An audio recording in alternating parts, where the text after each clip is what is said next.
আপনার কি হয়? আফ্রিদি ভাই আপনার কি হয়?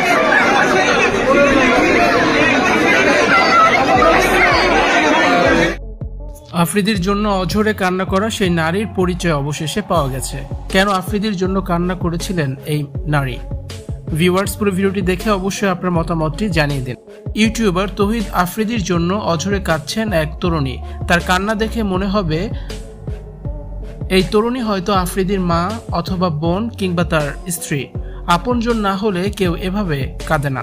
আফ্রিদিকে প্রথমবার আদালতে তোলার দিন আফ্রিদির জন্য এক নারীর কান্নার ভিডিও ভাইরাল হয়েছে। তৌহিদ আফ্রিদিকে এজলাস থেকে বের করে নিয়ে যাওয়ার সময় দৌড়ে কাছে আসেন এক নারী। সে আফ্রিদির জন্য ব্যাকুল হয়ে পড়ে। এই নারী শুধু কাঁদতে থাকেন, কেঁদে কেঁদে বলেন, ওরে কি মারছে, আমাকে একটু বলেন ও কি ঠিক আছে কিনা, বলেই কাঁদতে থাকেন এই নারী। আপনজন ছাড়া কেউ তো এভাবে কান্না করে না। তাহলে এই নারী কি হন তৌহিদ আফ্রিদি? ভিডিওটি সোশ্যাল মাধ্যম জুড়ে ব্যাপক ভাইরাল হয়। মানুষ নানান ধরনের মন্তব্য করছেন ভিডিওটি নিয়ে। কেউ বলছেন এই নারী আফ্রিদির আত্মীয়। তবে খোঁজ নিয়ে জানা গেছে তৌহিদ আফ্রিদির সাথে আত্মীয়তার কোনো সম্পর্ক নেই এই নারীর। তিনি আফ্রিদির একজন ভক্ত। অনেক আগে থেকে আফ্রিদিকে পছন্দ করেন এই নারী।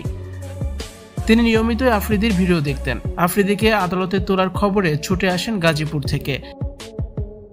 এক নজর দেখতে এসেছিলেন তৌহিদ আফ্রিদিকে। এজলাস কক্ষ থেকে আফ্রিদি দুই পুলিশের কাঁধে ভর দিয়ে বের হচ্ছিলেন। তখন চারদিকে হট্টগোল লেগে যায়। কেঁদে কেঁদে এই মহিলা তখন বলছিলেন, ওরে কি মারছে, বলেই কাঁদতে থাকেন এই নারী। আফ্রিদির মা, বোন, বউ কাউকেই দেখা যায়নি এই দিন। কিন্তু রক্তের সম্পর্কের বাইরেও যে ভালোবাসা যায় তাই যেন এই নারী প্রমাণ করেছেন। ভিউয়ার্স, ভিডিওটি নিয়ে আপনাদের কি মন্তব্য জানিয়ে অবশ্যই কমেন্টস করে দিন।